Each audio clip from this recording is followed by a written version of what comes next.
议员蔡小薇伫金俊良理事长、教育局副局长杨志雄、中华九子主审会等代表陪同下，18日伫议会召开记者会，宣布东区绿色学童奖助学金的活动举办已经迈入第4档，持续照亮绿色学子的求学路。国中的部分，只要他的成绩有90分以上的，就有奖学金1500块。85分以上的有奖学金1000块，另外国小的部分是90分以上有奖学金1000块。那国中国小呢，每一校呢，我们另外再提供3名的一个校地奖的部分，也就是说他无论成绩如何，但是他在学校的品性表现是值得鼓励的，值得嘉奖的，那也可以请学校来提供给我们这样校地奖的一个奖项。我们希望不是只有着重在成绩，更重要的是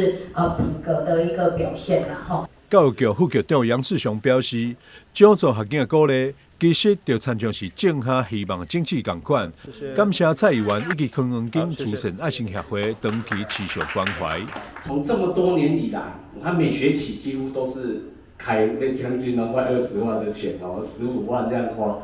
都是要把这个希望的种子种下去。那尤其我每次看到有校地奖的时候，我都觉得很感动。因为孩子除了会读书以外，还要会做人做事，甚至要会孝顺自己的父母亲。这个应该是我们推动这个新学奖学金这个主办单位他们的用心。有一些孩子，他们可能在学习的路上，在成长路上，真的很多亏有这样的这些慈善团体给的这样的力量。那我想在座每位前辈校长，我都是学他们的那我们都会把每一分社会团体给我们的力量，把它用在孩子最需要的地方。今年奖助学金计划涵盖东区侪间学校，包含后甲、复兴、崇明、中校等4所高中，以及胜利、博爱、大同、东光、德光、复兴、崇学、崇明、裕文，以及中西区正下等10所高小，希望将爱心扩大，支持更多需要帮助学生。记者张世伟采访报道。